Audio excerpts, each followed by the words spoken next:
Sumatera Utara, selamat sore pemirsa Sumatera Utara hari ini.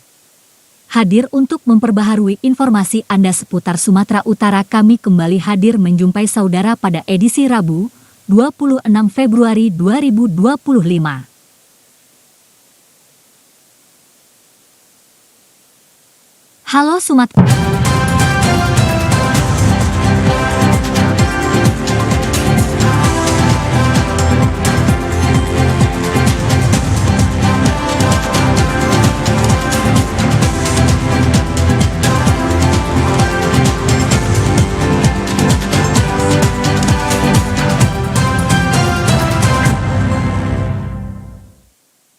Guna mengantisipasi gejolak kenaikan harga di pasar tradisional Kota Medan jelang Ramadan, tim Satuan Tugas Pangan melakukan monitoring harga di sejumlah pasar tradisional. Menjelang Ramadan, permintaan kebutuhan pokok biasanya mengalami peningkatan. Untuk itu, Satuan Tugas Pangan Sumatera Utara melakukan monitoring harga kebutuhan pokok dan langsung berbincang dengan para pedagang serta pembeli. Kadis Perindustrian dan Perdagangan SDM yang juga tim Satgas Pangan Sumatera Utara Mulyadi Simatupang mengatakan, dari hasil monitoring yang dilakukan, ketersediaan kebutuhan pokok sangat aman dan harga-harga juga masih stabil. Meski demikian, terdapat sejumlah kebutuhan pokok yang dipantau mengalami kenaikan harga seperti minyak goreng kita, mengalami kenaikan harga sekitar Rp1.000. Selain itu, harga cabai merah yang sebelumnya dijual dengan harga Rp35.000 saat ini mengalami kenaikan menjadi Rp40.000 per kilogramnya. Demikian juga dengan harga ayam broiler, di mana menjelang Ramadan juga mengalami kenaikan dari Rp30.000 menjadi Rp32.000 per kilogramnya.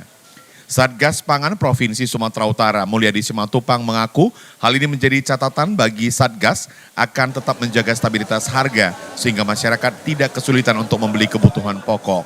Ia juga berharap agar pedagang minyak goreng dapat memperpendek mata rantai penjualan dari penyedia langsung ke pengecer tanpa melalui grosir sehingga para pengecer dapat menjual dengan harga yang telah ditentukan.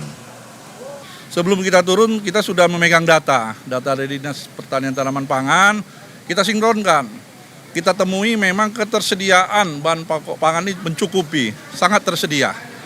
Ya, katakanlah dari beras medium, kemudian gula pasir, minyak goreng kita, cabai merah, cabai rawit, ayam broiler, daging sapi, ya cukup tersedia. Kami juga akan melakukan pengawasan, terutama bersama Polda Sumut, ya Satgas Pangan, gudang-gudang, kemudian juga kita memanggil pelaku usaha, ya bagaimana bekerja sama agar ya yang menjadi D1, D2 atau distributor ini ya tidak mengambil keuntungan yang terlalu besar.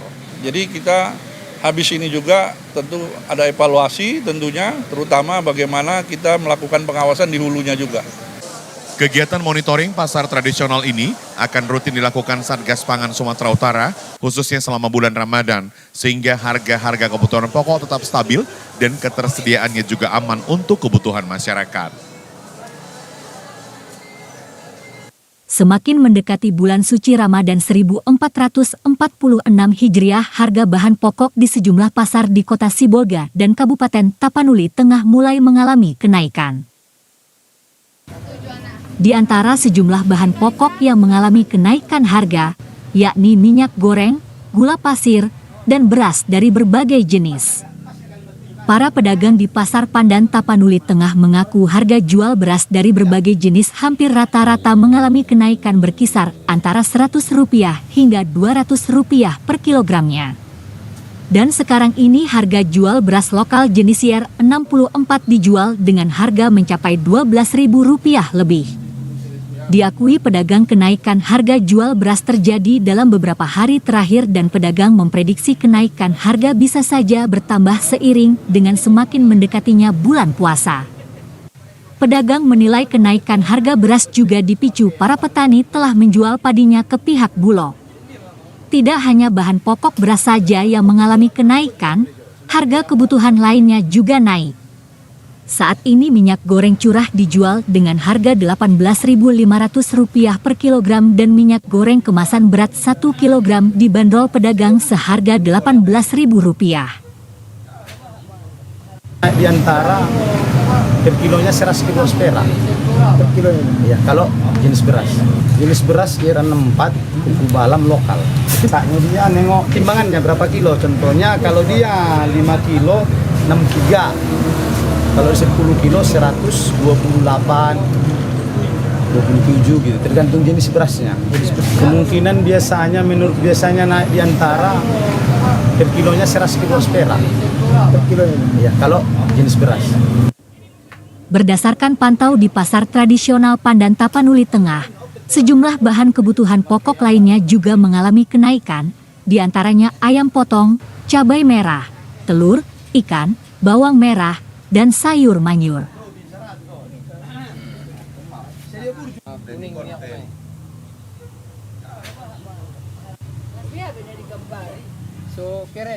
Jelang Ramadan, aneka jenis kurma sudah mulai dijual pedagang di Pasar Ikan Lama Medan.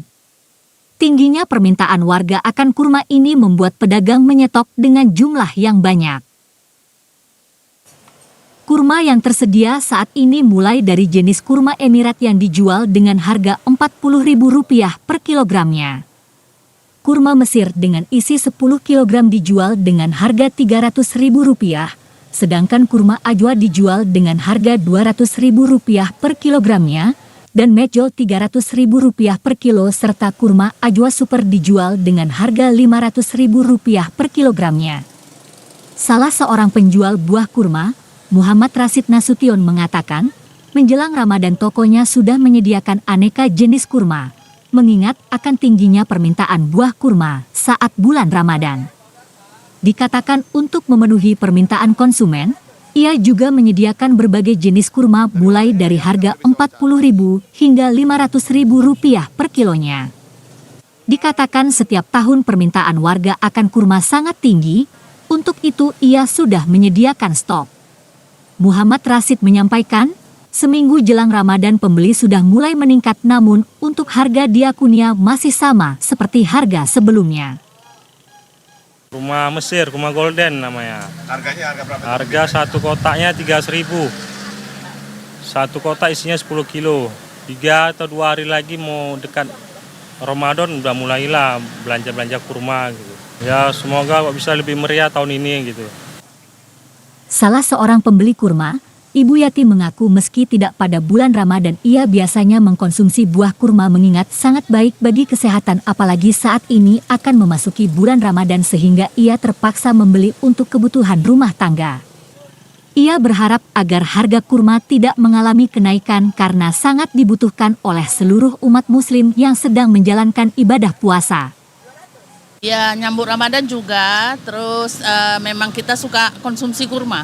Ya benar, kalau puasa memang ada konsumsi kurma untuk bukaan. Sepertinya masih biasa, masih harga-harga biasa juga, seperti standar ya. Penjual kurma mengaku untuk memberikan yang terbaik bagi setiap pelanggannya, ia tetap menyediakan kurma yang baru dikirim dari negara penghasil.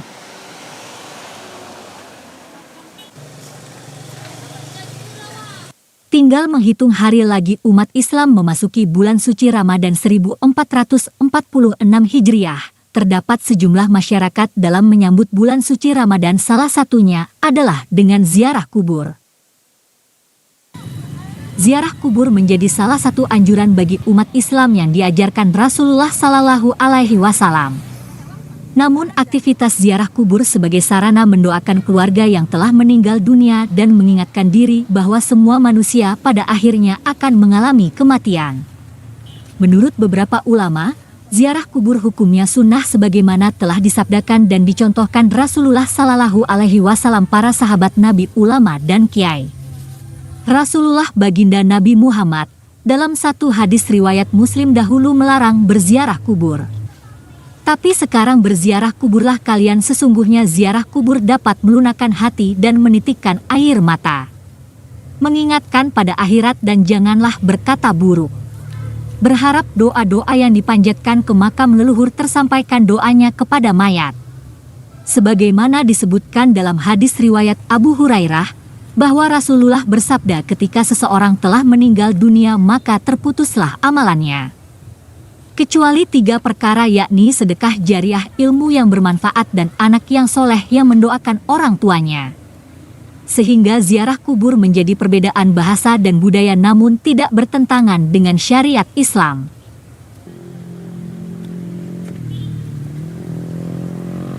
Pemirsa, kami akan segera kembali dengan sejumlah informasi lainnya.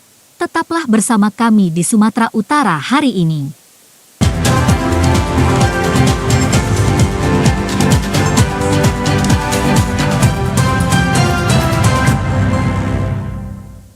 Menyambut datangnya bulan suci Ramadan tahun 1446 Hijriah, masyarakat Melayu di Kabupaten Batubara menggelar tradisi kenduri mogang dan mandi belimau.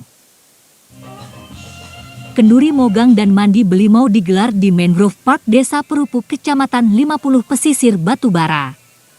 Kegiatan yang diprakarsai Gerakan Masyarakat Melayu Pesisir Nusantara ini dihadiri unsur Forkopimda Batubara, tokoh masyarakat, tokoh adat, serta ratusan warga.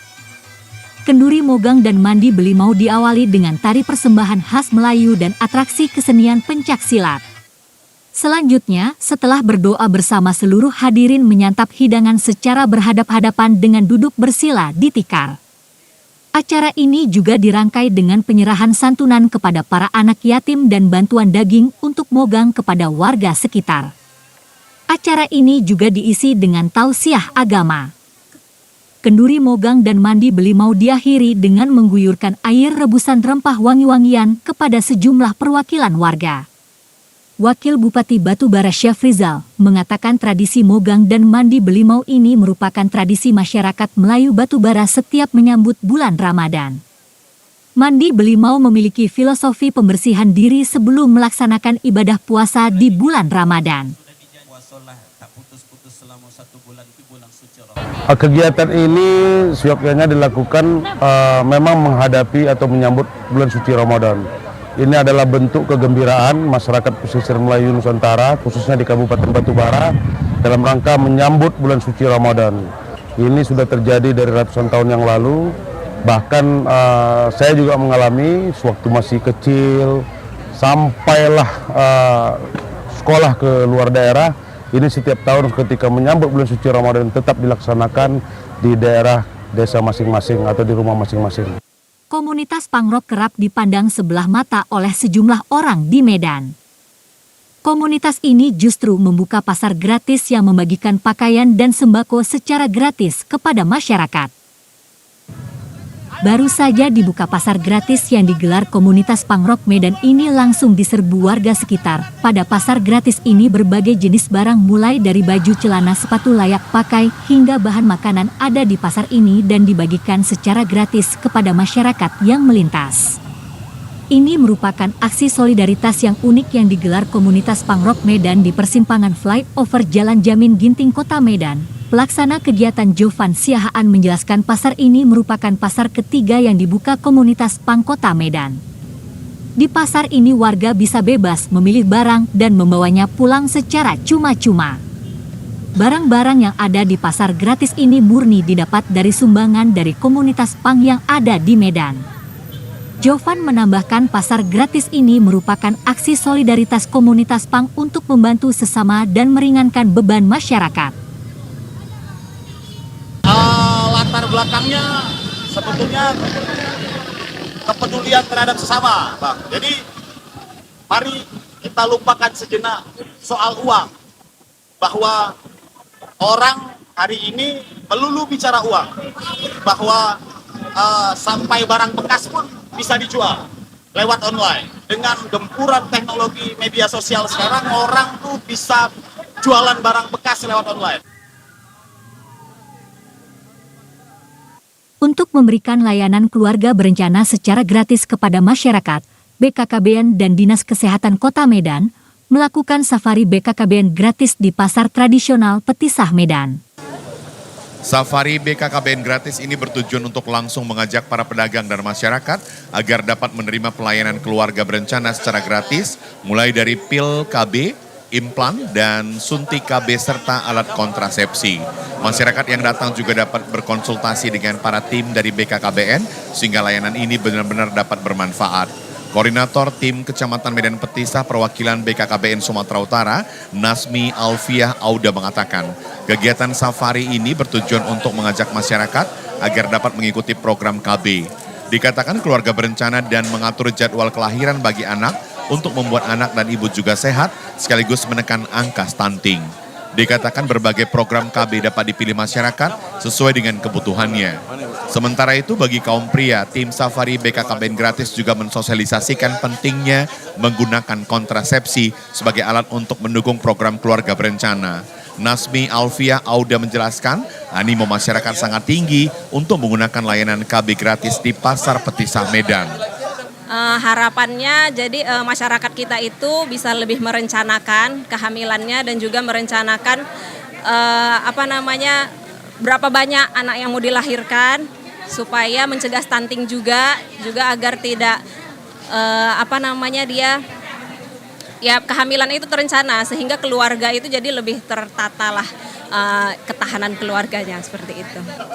Ketua TPPKK Kecamatan Medan Petisah Uci Paramita mengatakan, safari BKKBN gratis ini sangat tepat dilakukan untuk mengajak warga agar ikut mensukseskan program keluarga berencana.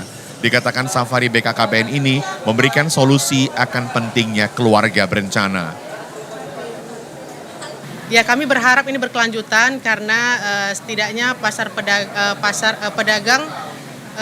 Petisah dapat memeriksakan atau secara berkala pemasangan IUD ataupun implan. Juga pembagian kondom ini juga bisa dirasakan juga fasilitasnya untuk masyarakat yang laki-laki juga. BKKBN gratis ini akan terus dilakukan untuk mengedukasi masyarakat akan pentingnya keluarga berencana sehingga setiap keluarga dapat merencanakan kelahiran sehingga anak dan ibu senantiasa sehat. Pemirsa, kami akan segera kembali dengan sejumlah informasi lainnya. Tetaplah bersama kami di Sumatera Utara hari ini.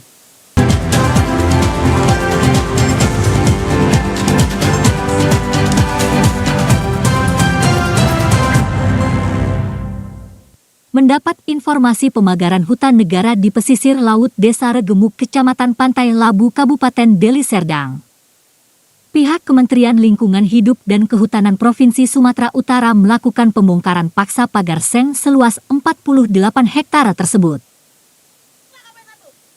Ramainya pemberitaan pemagaran seng yang diduga dilakukan mafia tanah di atas hutan negara. Sepanjang pesisir pantai Desa Regemuk, akhirnya pagar tersebut dibongkar paksa. Pihak kementerian dan instansi penegak hukum bersama masyarakat Desa Regemuk melakukan pembongkaran paksa terhadap bangunan pagar seng. Seluas 48 hektare yang telah berdiri selama lebih kurang 1 bulan tanpa diketahui siapa pemiliknya. Pemagaran yang sempat menjadi misterius ini menjadi pertanyaan di tengah masyarakat yang selama ini memanfaatkan lahan tersebut untuk bercocok tanam. Aksi pembongkaran ini mendapat respon positif dari masyarakat setempat. Sementara itu pemagaran yang dilakukan di atas lahan hutan negara ini hanya berjarak lebih kurang 30 meter dari bibir pantai. Hingga saat ini belum diketahui siapa yang bertanggung jawab atas pemagaran seng tersebut. Kepala Dinas Kementerian Lingkungan Hidup dan Kehutanan Yuliani Siregar yang langsung memimpin pembongkaran pagar seng tersebut. Sangat menyesalkan kejadian ini tidak satu instansi pun yang peduli dan mengetahui pemagaran yang dilakukan. Padahal sudah hampir 1 bulan berdiri di atas hutan negara di pesisir pantai. Tidak ada satu orang atau instansi manapun pun yang boleh memagar kawasan hutan lindung ini. Semua dari DLHK saya kerahkan kemari ya untuk melakukan penegakan hukum ya. Penegakan hukum yang beberapa minggu ini kabarnya terus-terusan ya beredar di WA saya Pak KPA wilayah 1 ya. Saya suruh perintahkan supaya ini dibuka oleh pemiliknya. Tapi sudah kita tunggu-tunggu juga tidak dibuka juga oleh pemiliknya. Jadi kita kemari datang, saya rasa tidak ada satu orang pun yang kebal hukum. Atas kasus pemagaran ini pihak Dinas Kementerian Lingkungan Hidup dan Kehutanan berjanji akan membawa kasus ini ke ranah hukum. agar pelakunya dapat diproses secara pidana dan tidak ada lagi mafia tanah yang menguasai areal hutan lindung. Tiang dan kabel listrik milik PLN sangat memprihatinkan akibat kabel listrik sepanjang kurang lebih 300 meter. Tertimpa tanaman pelepas sawit yang mengakibatkan sebahagian tiang menjadi miring dan sebagian kabel listrik juga lepas dari gantungannya. Warga berharap secepatnya diperbaiki. Saat ini kondisi tiang dan kabel milik PLN yang berada di Dusun Barisan Panjang Desa Gelamsei Serimah, Kecamatan Bandar, Halipah, Kabupaten Serdang Bedagai. Mulai dari patok 48, 49 dan patok 50 yang diperkirakan sepanjang kurang lebih 300 meter sudah sangat memprihatinkan. Sehingga bisa menyebabkan keselamatan masyarakat dan menghambat rencana perbaikan ataupun peninggian tanggul Sungai Padang. Posisi tiang dan kabel listrik milik PLN berada di kaki tanggul Sungai Padang di luar daripada pemukiman warga. Warga berharap agar PLN WLP Kota Tebing Tinggi dapat segera meninjau dan menindaklanjuti untuk memindahkan tiang dan kabel PLN tersebut. Salah seorang warga Listen Sijabat mengatakan ia merasa khawatir jika nantinya warga memanen sawit. Kabel sudah ada yang terbuka sehingga membahayakan bagi warga. Ia berharap PLN segera memindahkan tiang dan kabel listrik tersebut ke tempat yang lebih aman seperti di pinggir jalan umum Dusun Barisan Panjang. Sudah sangat resah lah Pak mengenai kabel listrik karena ini kabelnya ini semua yang ada dekat tanggul ini semua udah arah jatuh semua ke bawah. Yang tumbuh-tumbuhan pun yang sudah banyak ini untuk kena itu kabel sudah mengundang jadi masalah lah. Nah, ini kalau bisa Pak kami mohon kepada Bapak PLN ini tiang listrik dengan kabelnya yang ada dekat tanggul ini kalau bisa kami mohon dipindahkan lah Pak. Kepala Desa Gelamsei Serimah Lisbon Samosir saat dikonfirmasi mengatakan pemerintahan Desa Gelamsei Serimah akan segera menindaklanjuti permohonan warga untuk memindahkan tiang dan kabel listrik milik PLN dengan mengirimkan surat permohonan kepada PLN, Persero, WLP Kota Tebing Tinggi, dan pihak pemerintah Desa Besar Harapan agar segera menindaklanjuti dan merealisasikan surat permohonan yang dikirim.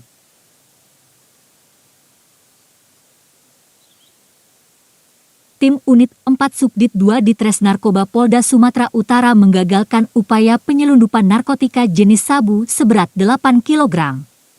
Selain narkoba, petugas juga mengamankan 3 orang yang diduga sebagai kurir narkoba jaringan internasional. Rekaman video petugas Direktorat Reserse Narkoba Polda Sumatera Utara memperlihatkan detik-detik penangkapan terduga kurir narkoba di perairan Tanjung Leidong, Kecamatan Kualuh Leidong, Kabupaten Labuhan Batu Utara. Dalam penangkapan kurir yang dilakukan di tengah laut ini petugas terpaksa mengeluarkan tembakan peringatan agar pelaku menghentikan lajur kapalnya. Usai diberhentikan dan digeledah isi kapal, didapati beberapa bungkus narkoba jenis sabu-sabu. Selain 1 pelaku yang ditangkap, petugas juga menangkap 2 pelaku lainnya. Usai dilakukan pengembangan, ketiga tersangka yang diamankan adalah N, TF, dan A. Direktur Reserse Narkoba Polda Sumut Kombes Pol Yemi Mandagi mengatakan pengungkapan ini berawal dari informasi masyarakat terkait pergerakan narkotika jaringan internasional yang akan masuk ke Indonesia. Setelah menerima informasi, tim langsung bergerak ke lokasi dan melakukan pengintaian selama beberapa jam hingga akhirnya berhasil mengamankan 1 unit sampan yang dicurigai membawa narkotika. Saat diamankan, tersangka N mengaku bahwa sabu tersebut diperolehnya dari 3 pria tak dikenal di tengah laut. Pelaku mengaku diri ini diperintahkan oleh seseorang untuk membawa sabu-sabu ke daratan yang nantinya akan dijemput oleh kedua tersangka dan dijanjikan upah. Ataupun jaringan yang terlibat dalam kasus ini, di mana jaringan yang berhasil kita amankan bersama dengan Polres Jajaran merupakan jaringan internasional, jaringan nasional, sampai ke jaringan yang lokal di Sumatera Utara. Kemudian dibawa dengan menggunakan kapal atau dijemput di pertengahan perairan dan dibawa dengan kendaraan untuk dibawa sebagian ke wilayah yang ada di luar Sumatera Utara.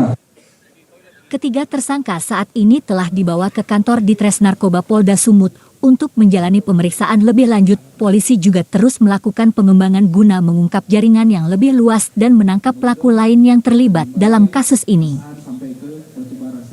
Hanya dalam kurun waktu kurang dari 24 jam petugas gabungan Satuan Reserse Kriminal Polrestabes Medan dan Subdit Jatanras Polda Sumut berhasil meringkus seorang tersangka perampokan supir taksi daring yang mengakibatkan korbannya tewas.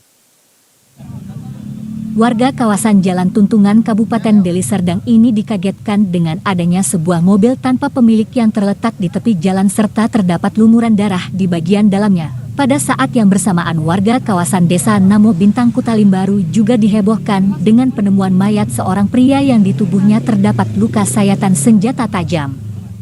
Tak berselang lama petugas gabungan Satreskrim Polrestabes Medan dan Subdit Jatanras Polda Sumut berhasil meringkus seorang bernama Fadli yang merupakan tersangka pelaku perampokan yang mengakibatkan korbannya tewas. Kepada petugas tersangka mengaku menghabisi nyawa korban dengan menggunakan sebilah pisau dengan tujuan rencana ingin menguasai mobil milik korban. Setelah korban tewas, tersangka lalu menjual mobil korban dengan seorang calon pembeli. Namun transaksi tersebut batal sebab pembeli curiga dengan adanya lumuran darah di kursi dalam mobil. Tersangka diberi tindakan tegas dan terukur sebab berupaya melarikan diri saat akan diamankan.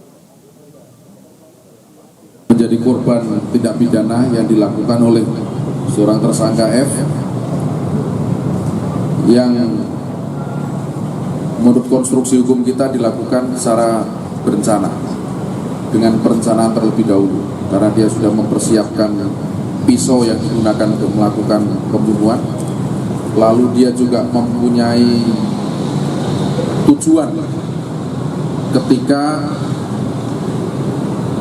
melakukan pembunuhan. Tersangka dijerat dengan pasal 338 subsider 340 tentang pembunuhan berencana dan terancam dengan hukuman maksimal 20 tahun penjara sebab telah memiliki niat untuk menghabisi nyawa korban dengan menyiapkan sebilah pisau sebelum memesan jasa korban lewat aplikasi taksi daring. Berikut informasi perakiraan cuaca di sejumlah daerah di Sumatera Utara dari Badan Meteorologi, Klimatologi, dan Geofisika Wilayah 1 Medan berlaku pada hari Kamis, 27 Februari 2025. Halo Sobat BMKG, senang sekali saya Lestari Irene Purba, Perakirawan BBMKG Wilayah 1 Medan menyapa Sobat BMKG dimanapun berada untuk menyampaikan update informasi perakiraan cuaca untuk esok hari, untuk hari Kamis 27 Februari 2025. Pada dini hari cuaca diperkirakan berawan dan berpotensi hujan ringan hingga sedang di sebagian besar wilayah Sumatera Utara. Potensi hujan sedang terjadi di wilayah Asahan, Labuhan Batu, Labuhan Batu Utara, dan Toba. Untuk pagi hari cuaca diperkirakan berawan dan berpotensi hujan ringan di sebagian wilayah Sumatera Utara. Siang hingga sore hari cuaca diperkirakan berawan dan berpotensi hujan ringan hingga sedang di sebagian besar wilayah Sumatera Utara. Potensi hujan sedang terjadi di wilayah Deli Serdang, Medan, Labuhan Batu Selatan, Langkat, Mandaling Natal, Padang Lawas Utara, Samosir, Pakpak Barat, Humbang Hasudutan, dan Tapanuli Tengah. Untuk malam hari cuaca diperkirakan hujan ringan hingga lebat di sebagian wilayah Sumatera Utara dengan potensi hujan lebat terjadi di wilayah Dairi, Humbang Hasudutan, Padang Lawas, Pakpak Barat, Tapanuli Tengah, dan Tapanuli Utara. Suhu udara di Sumatera Utara diperkirakan 14 hingga 32 derajat Celcius dengan kelembapan udara berkisar antara 73 hingga 99%. Arah angin bertiup dari arah selatan hingga timur laut dengan kecepatan angin 4 hingga 9 km per jam. Dua titik panas yang tercatat pada tanggal 25 Februari 2025 terdapat di wilayah Batu Bara dan Pematang Siantar. Dihimbau kepada masyarakat yang berada di wilayah pegunungan, lereng barat dan pantai barat Sumatera Utara untuk waspada adanya potensi hujan dengan intensitas lebat yang disertai kilat dan petir serta angin kencang yang dapat mengakibatkan bencana hidrometeorologis seperti banjir, longsor, dan angin kencang. Demikianlah perakiraan cuaca untuk hari Kamis 27 Februari 2025. Semoga bermanfaat dan sampai jumpa kembali. Pemirsa, berikut kami sampaikan informasi yang telah kami rangkum dalam segmen Lintas Andalas. Guna menguatkan ketahanan pangan yang secara langsung diinstruksikan Presiden Prabowo, Kepolisian Daerah Lampung bersama Bayangkari Daerah meluncurkan program pekarangan pangan lestari di Sekolah Kepolisian Negara Kemiling Bandar Lampung. Program Pekarangan Pangan Lestari atau P2L merupakan inisiatif Ketua Umum Bayangkari Pusat Juliati Sigit Prabowo sebagai langkah nyata dalam mendukung ketahanan pangan dan meningkatkan kesejahteraan masyarakat. Untuk Provinsi Lampung, setidaknya masing-masing Polres dan Polsek kini memanfaatkan pekarangan sebagai lumbung pangan kecil dengan membudidayakan beragam jenis sayuran dan peternakan serta perikanan. Kapolda Lampung Irjen Polisi Helmi Santika saat meluncurkan program Pekarangan Pangan Lestari bersama Ketua Bayangkari Daerah Luri Helmi Santika di lingkungan Sekolah Kepolisian Negara Kemiling Bandar Lampung mengatakan, Polda Lampung menyediakan lahan seluas 1.500 meter persegi yang akan ditanami 500 bibit tomat, 500 bibit cabai, dan 500 bibit terong. Selain itu terdapat 4 rangkaian tumbuhan hidroponik modern untuk budidaya sayuran sehat serta penebaran 1.200 ekor bibit ikan lele untuk mendukung kebutuhan protein masyarakat. Diharapkan program ini tidak hanya menjadi contoh bagi lingkungan Polda Lampung, tetapi juga bisa ditiru masyarakat luas sebagai upaya menjaga kestabilan pangan dan ekonomi keluarga. Polda Lampung juga ikut berpartisipasi mensukseskan itu, melakukan penanaman bibit cabai, tomat, terong, kemudian penanaman ikan lele, dan lain sebagainya, termasuk juga tanaman hidroponik. Harapannya ini bisa memberikan manfaat bagi SPN Polda Lampung maupun masyarakat di sekitar kawasan atau di sekitar SPN Polda Lampung. Saat ini Polda Lampung juga akan bersinergi dengan Dinas Pertanian dan instansi terkait program tersebut guna memberikan pendampingan teknis mulai dari cara penanaman hingga pemanfaatan hasil panen sehingga hasilnya benar-benar optimal. Agus Mukni Hakim, TVRI Lampung melaporkan. Program makan bergizi gratis yang diselenggarakan pemerintah harus memberikan asupan gizi seimbang dan sehat. Menu program makanan bergizi gratis harus dipastikan memenuhi asupan karbohidrat, protein hewani, vitamin, dan mineral. Makanan bergizi gratis juga disesuaikan dengan usia dan kebutuhan kalori siswa, termasuk pendistribusinya harus sesuai dengan waktu dan tujuan program. Pada pemberian perdana makanan bergizi gratis di SMP Negeri 10 Palembang, Piko, petugas kesehatan lingkungan Puskesmas Sekip mengatakan penyelenggaraan makanan bergizi gratis ada beberapa standar kesehatan yang harus dipenuhi. Selain sertifikasi sanitasi dan halal, penyelenggaraan makanan perlu memastikan standar gizi. Kami monitoring kesiapan sekolah SMP 10, kesiapan dengan pendistribusian penerimaan makan sehat bergizi dari Pak Prabowo. Bagaimana Pak? Apakah yang disediakan sudah memenuhi standar kesehatan? Kalau dari standar kesehatan kami tuh melihat dari sarana cuci tangan, dari kesiapan air bersihnya untuk anak-anak ini jangan sampai terkontaminasi dari tangan mereka. Sementara Sirajudin PLT Kepala Sekolah SMP Negeri 10 Palembang mengatakan program Presiden Prabowo saat ini telah lama ditunggu para siswa dan diharapkan berlangsung berkelanjutan. Ya harapannya ini terus berlanjut programnya, jadi orang tua merasa terbantu, kemudian anak-anak mendapatkan makanan sehat bergizi. Ya saya sudah lihat isinya itu semua lengkap. Ya, sayurnya, lauknya, buahnya, nasinya cukup. Alhamdulillah. Mudah-mudahan dengan mereka mendapatkan makan yang bagus-bagus ini, bergizi ini, mereka untuk makan makanan yang barangkali yang kurang sehat, yang cepat saji akan berkurang dengan sendirinya.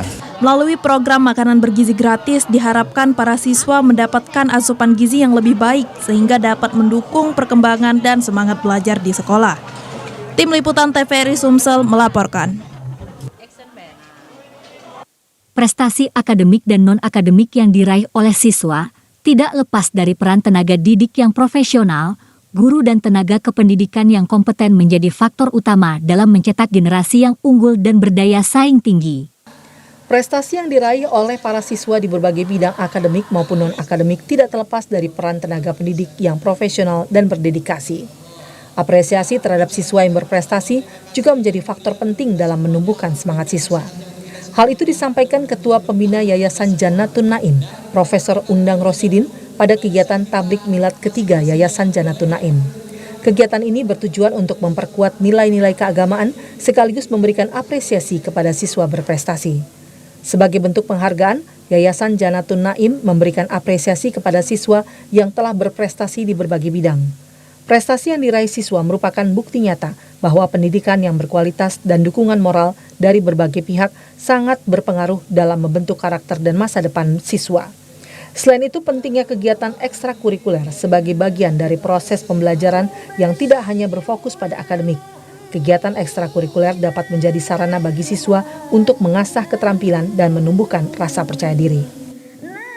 Harapan kami pendidikan di jenjang manapun dan di yayasan manapun tidak mungkin bisa mencapai keberhasilan yang baik tanpa ada support atau dukungan dari pemerintah daerah setempat.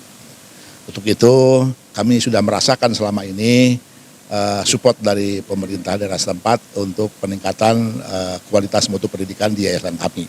Harapan kami tentu saja kepada para pimpinan daerah yang sudah dilantik pada bulan ini bisa terus bersinergi dengan kami mensupport kegiatan pendidikan, bahwa pendidikan adalah bukan hanya tugas orang tua masyarakat, tapi juga tugas atau tanggung jawab pemerintah juga gitu, untuk mensupportnya sehingga betul-betul pendidikan yang berkualitas untuk peningkatan kualitas bangsa menuju Indonesia emas dapat segera terwujud.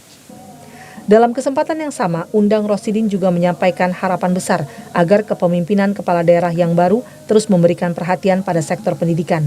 Dengan semangat kebersamaan dan sinergi antara yayasan, tenaga pendidik, serta pemerintah daerah, diharapkan dunia pendidikan dapat terus berkembang dan memberikan manfaat yang luas bagi masyarakat. Sandi dan Putra, TVRI Lampung melaporkan. Demikian Sumatera Utara hari ini, seluruh kerabat kerja yang bertugas mengucapkan terima kasih atas perhatian Anda. Selamat sore dan sampai jumpa.